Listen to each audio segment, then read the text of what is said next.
Ben Rothwell versus Marcin Tybura is a heavyweight bout. Ben Rothwell has a record of 38 wins, 12 losses. Marcin Tybura has a record of 19 wins, 6 losses. Alright, so Ben Rothwell is currently 38 years old, almost 39 years old. He's going to turn 39 in about 1 week, I'd say. I think like 4 days. Marcin Tybura is 34 years old, actually also about to turn 35 years old in about 1 month. And so, I mean, Marcin Tybura definitely has the age advantage, but when we're talking height and reach, Ben Rothwell definitely has the advantage there, as he has a height of 6'4" tall, a reach of 80 inches. Marcin Tybura is 6'3" tall, so 1 inch smaller, and then a reach of 78 inches over that 80-inch reach of Ben Rothwell. Alright, so the betting odds for this fight have Ben Rothwell sitting at the minus 195 favorite, Marcin Tybura the plus 160 underdog, and then if you go to Tapology, it's actually pretty split. 55% of the votes are going towards Rothwell, mainly by KO or decision. 45% of the votes are going towards Tybura, mainly by decision. Some people are saying KO though. So it's a pretty 50-50 fight according to the predictions on Tapology, but the betting odds are pretty heavily favored toward Ben Rothwell. Alright, so Ben Rothwell started his career off very, very good, as he ended up starting with 4 straight wins in a row, but in his next fight against an absolute beast in Tim Sylvia, he ended up getting his first ever loss by unanimous decision, came back with 2 straight decision wins, a first round TKO, another first round KO that time, and then a decision, then a first round submission by forearm choke, a second round TKO, but in his next fight against Mike Whitehead, ended up losing that fight by unanimous decision, came back with a first round TKO over Jonathan Ivey, a decision win over Travis Fulton. In his next fight, ended up losing by a first round TKO to Ibrahim Magomedov because he was retiring somehow. Came back with a decision win, lost his next by decision. Came back with a decision and a first round KO. Lost his next by third round Kimura. Came back with a decision, a first round KO, 2 more decisions, 2 more first round KO victories in a row. A first round key lock submission, a first round head kick KO, a second round KO, a split decision over Roy Nelson, a second round Kimura over Travis Fulton, a first round KO over Krzysztof Sozinik, and a unanimous decision over Rico Rodriguez. But in his next fight at Affliction 1 against Andrei Arlovsky, he ended up getting his first loss in quite a while by third round KO. Came back with a decision win over Chris Gullion, which got him into the UFC, where in his debut, he actually ended up fighting an absolute beast in Cain Velasquez, and ended up losing that fight by second round KO. Came back with a decision win over Gilbert Yvel. Lost his next fight to Mark Hunt by unanimous decision. Came back with a first round KO over Brendan Schwab.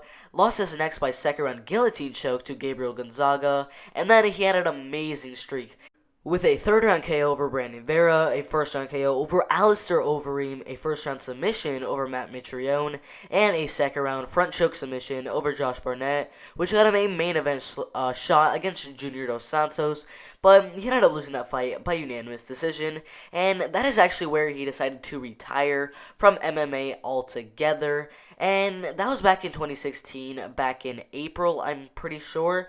And he was set to come back to fight Fabricio Werdum, but that fight got canceled.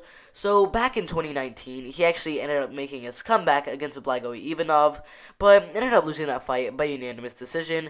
Ended up getting a little bit lower ranked competition in Andrei Arlovsky, and actually ended up losing that fight as well by unanimous decision. But that's where he started to pick it up a bit with a second round KO over Stefan Struve, and most recently a very close split decision win over Ovi St. Preux. Alright, now let's take a look at his opponent, Marcin Tybura. Alright, so Marcin Tybura started his career off with 6 straight wins inside of local promotions, which got him into M1 Challenge, where he got a first round TKO, a first round KO, a first round rear naked choke, a third round KO, a first round north-south choke, a first round rear naked choke, all of that, which got him a shot against Stefan Puetz, but he ended up losing that fight in the third round due to doctor stoppage.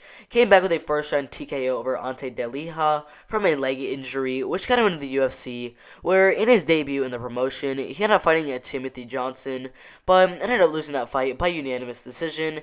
Came back with a second round head kick KO over Victor Pesta, and a third round TKO over Luis Henrique, and a unanimous decision win over Andrei Arlovsky, but in his next fight against Fabricio Werdum, ended up getting the loss by unanimous decision. After that second loss inside of the UFC, he ended up fighting another absolute beast in the name, Derek Black Beast Lewis. Lost the fight by third round KO. Came back with a unanimous decision win over Stefan Struve, but he ended up getting two more losses to Shamil Abdurrahimov and Augusto Sakai by second round KO to Shamil and first round KO to Augusto Sakai.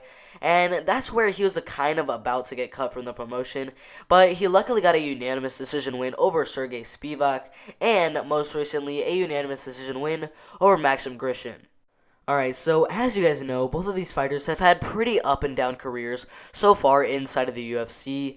I mean, Ben Rothwell, he just recently came off of a 3-fight losing streak, is now on a 2-fight winning streak, which is very good.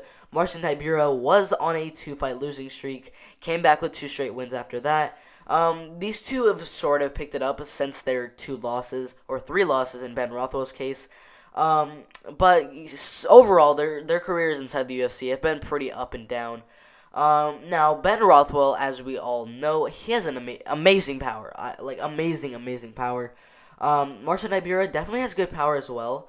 But Ben Rothwell has so much experience. If you look at that whole record, 38-12, a combination of 50 pro MMA bouts. Marcin Tybura has 19-6, so he's only had 25 bouts, half of the amount of experience as a Ben Rothwell. To be honest, I think that reach is kind of going to play a pretty good factor in this fight. I'm not predicting a KO in this one. I think Ben Rothwell is going to play this one a little bit safer. And I do think Marcin Tybura is going to go out there try to get the KO victory. But Ben Rothwell is going to kind of do what Israel Adesanya did to Paulo Costa, kind of play that range game against someone who wants to get the knockout against them, and kind of just land some shots with his 2-inch longer reach and that 1-inch height advantage. I do think this fight is going to go all the way. I do think Ben Rothwell is going to use that reach and height advantage to just land a lot of shots in this fight. It's going to be just like that Israel Adesanya fight, with Marcin Tybura not really landing a lot of shots. Ben Rothwell is going to land a lot. Like, I guarantee you look back in this fight after the fight is over, you look at those statistics for the fight, I'm sure the striking differential is going to be huge in Ben Rothwell's favor. As I said before, I do think this fight is going to go all the way.